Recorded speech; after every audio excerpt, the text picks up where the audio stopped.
Hola y bienvenidos. Hoy vamos a hacer un análisis de unos extractos de cómo estimular al sexo opuesto. Un material que, parte de una premisa que suena un poco de otra época. Un poco, sí. La idea de que hombres y mujeres somos básicamente de planetas diferentes, como dos especies intentando comunicarse. La famosísima metáfora de Marte y Venus. Un marco de referencia que es, súper popular y a la vez muy, muy debatido. Exacto. Y aunque hoy esa idea pueda sonar, simplista, nuestra misión aquí es tomárnosla en serio por un momento. Queremos entender la lógica interna que proponen estos textos. Ajá. Ver qué patrones de comportamiento describen y si, a pesar de todo, pues todavía tienen algo que decirnos. Así que la pregunta es, ¿y si las frustraciones más comunes en una pareja no se deben a mala intención, sino a que cada uno está leyendo un manual de instrucciones completamente diferente? Es una excelente forma de plantearlo. Y es clave entender que no estamos aquí para validar esta teoría como una verdad científica, para nada. Claro. Es más un ejercicio para explorar el modelo que presenta, para comprender una perspectiva específica sobre las dinámicas de pareja, analizando las ideas que se nos ofrecen en estos fragmentos y, ver a qué conclusiones nos llevan. Perfecto. Pues entremos en materia, porque el texto arranca con una especie de mito de origen. Sí, nos cuenta que los marcianos, en su planeta, cayeron en una profunda depresión, se aislaron, se encerraron en sus famosas cuevas y perdieron, toda su energía. Así estuvieron, hasta que un día, a través de un telescopio, descubrieron a las habitantes de Venus. Y en ese instante algo hizo clic. De repente se sintieron necesitados, y esa fue la chispa que los reactivó. Y mientras, en Venus, la situación era, curiosamente, paralela. Las venusinas también estaban deprimidas. Su instinto era reunirse en grupos para hablar de sus sentimientos, para apoyarse. Lo que harían ellas, claro. Pero eso no terminaba de solucionar el problema. La verdadera solución, según este relato, les llegó como una especie de visión. La premonición de que los marcianos llegarían para cuidarlas y apoyarlas. Y al sentir eso, ellas se sintieron apreciadas. Y aquí es donde el texto suelta la que parece ser su idea central, la que sostiene todo lo demás. Los hombres se sienten estimulados y fuertes cuando se sienten necesitados. Las mujeres se sienten estimuladas y fuertes cuando se sienten apreciadas. Es una división muy, muy tajante. Lo es, y aunque hoy quizás usaríamos un lenguaje diferente, hablar de actos de servicio versus palabras de afirmación, la idea de que tenemos diferentes lenguajes para sentirnos valorados, resuena con esto. Totalmente. Aquí se enmarca como una diferencia casi fundamental. Para el hombre, en este modelo, no ser necesitado es una especie de muerte lenta. El amor lo impulsa a mejorar, pero no por ego, sino para ser útil, para servir. Su valía está ligada a su capacidad de resolver y proveer. Claro, mientras que para la mujer, el combustible es sentirse valorada. El texto llega a decir que si no se siente así, se vuelve compulsivamente responsable. Se quema, básicamente. Sí, se agota dando y dando sin parar. En cambio, cuando se siente cuidada, respetada, es como si se recargara y, curiosamente, tuviera mucho más para ofrecer. Es una dinámica de espejo muy particular, ¿no? Él da para sentirse necesitado, lo que le da fuerza. Ella recibe aprecio y eso le da fuerza para dar. Es un ciclo de energía que, según este enfoque, es el motor que mantiene la relación en movimiento. Si ese ciclo se interrumpe... todo el sistema empieza a fallar. Exacto. Entendido. Entonces, estas diferencias no solo son la base del funcionamiento, sino también la fuente original de la atracción. El texto usa descripciones muy visuales. Ellos angulares y fríos, ellas redondas y cálidas. Pero claro, lo que al principio es mágico, en la convivencia, en el día a día, genera cortocircuitos, inevitablemente. Y aquí es donde aparece uno de los conceptos más famosos de este enfoque, la cueva del marciano. Ah, la famosa cueva. El lugar al que se retira mentalmente cuando está estresado. El texto describe cómo las venusinas tuvieron que aprender a la fuerza lo que esto significaba. Al principio, cuando un hombre se preocupaba o se sentía abrumado y se encerraba en sí mismo, ellas lo interpretaban como un rechazo personal. Ya no me quiere o ¿qué he hecho mal? Un clásico error de traducción interplanetario. Totalmente. La intención de él no es rechazarla, sino todo lo contrario. Desde su lógica, se retira porque se siente incompetente o no tiene una solución para el problema que lo agobia. O sea, su instinto es aislarse para encontrar la respuesta. Justo. Volver a la interacción sin haber resuelto el problema sería, en este modelo, una muestra de debilidad o de fracaso. Algo totalmente contraintuitivo para la perspectiva femenina que se describe, donde el instinto ante el agobio es buscar conexión, hablar, procesar en voz alta con alguien de confianza. Necesita ser escuchada para entender lo que siente. Claro. Y ahí está la ironía cósmica que plantea el McKenna. El instinto masculino de aislarse choca frontalmente con la necesidad femenina de conectar en ese mismo momento. Es la receta perfecta para el conflicto si no se comprende que ambos están operando desde programaciones instintivas, pues completamente opuestas.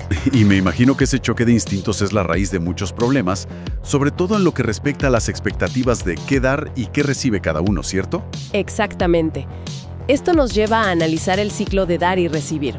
La perspectiva que nos presentan es que las venusinas tenían una filosofía original que era, en esencia, yo pierdo para que tú ganes. Daban de forma incondicional, asumiendo que el otro se daría cuenta y devolvería el gesto con el mismo nivel de cuidado. Pero como no lo pedían directamente, acababan agotadas y llenas de resentimiento. Suena agotador, la verdad. ¿Y los marcianos? ¿Cuál era su filosofía? ¿La de la competencia? ¿Ganar, perder? Una mentalidad que puede servir para los negocios o el deporte, pero que en una relación es destructiva. Claro. El argumento es que el amor los empujó a evolucionar hacia un modelo de ganar-ganar, donde el bienestar de su pareja era tan importante como el suyo propio. Pero para llegar ahí, ambos tuvieron que aprender lecciones muy difíciles. Aquí se describe una evolución muy clara. Por un lado, ellas necesitaban aprender a recibir, a poner límites y a pedir ayuda sin sentirse culpables. Y por otro, ellos necesitaban aprender a dar sin que se lo pidieran, a ser más proactivos y empáticos. Y lo que es fascinante es cómo el texto conecta estas dificultades con miedos muy profundos. El miedo del hombre a dar no es por egoísmo, sino que se asocia con el terror a no ser suficientemente bueno, a fracasar. El miedo a que su esfuerzo no sirva o no sea valorado. Es tan grande que, a veces, prefiere no hacer nada. La inacción se convierte en un escudo contra el fracaso. Y en la otra cara de la moneda, el miedo de la mujer a recibir, se plantea que viene de una creencia a menudo inconsciente y formada en la infancia de no ser merecedora de amor o apoyo incondicional. Y eso la lleva a dar de más, como si tuviera que ganarse constantemente un afecto que no siente que merece por derecho propio. Es muy profundo. Y la frase que lo resume todo es brutalmente directa. Así como las mujeres tienen miedo a recibir, los hombres tienen miedo a dar. Es el corazón del problema. Cada uno está luchando con su propio fantasma. Y esa lucha interna sabotea la dinámica de la pareja sin que se den cuenta. Hablar de estos miedos a dar y recibir suena muy abstracto. ¿Hay algún ejemplo en el material que nos muestre cómo se ve este conflicto en la vida real? Sí, y es probablemente la parte más útil de los extractos. Nos presentan el caso de Jim y Susan, que sirve para aterrizar toda esta teoría. Genial. La situación era la siguiente. Llevaban 12 años casados y Susan quería el divorcio. Estaba al límite, agotada. Sentía que lo había dado todo y que ya no le quedaba energía. Su visión era que Jim era descuidado, egoísta y nada romántico. El texto detalla la terapia que siguieron en 3 etapas. La primera me pareció increíble. La llamaron la etapa de estímulo. Un nombre interesante. ¿En qué se basaba? Pues en que Jim aprendiera a hacer algo que, según esta lógica, es casi antinatural para un marciano. Simplemente escuchar. Solo escuchar. Escuchar el dolor, la frustración y todos los sentimientos negativos de Susan sin intentar arreglar nada, sin dar soluciones, sin defenderse. Solo escuchar. Al parecer, para él fue una tortura al principio. Me imagino, porque oír lo infeliz que era ella lo hacía sentir un fracaso total. ¡Claro! Activaba directamente su miedo a la incompetencia. Pero el hecho de que persistiera fue clave.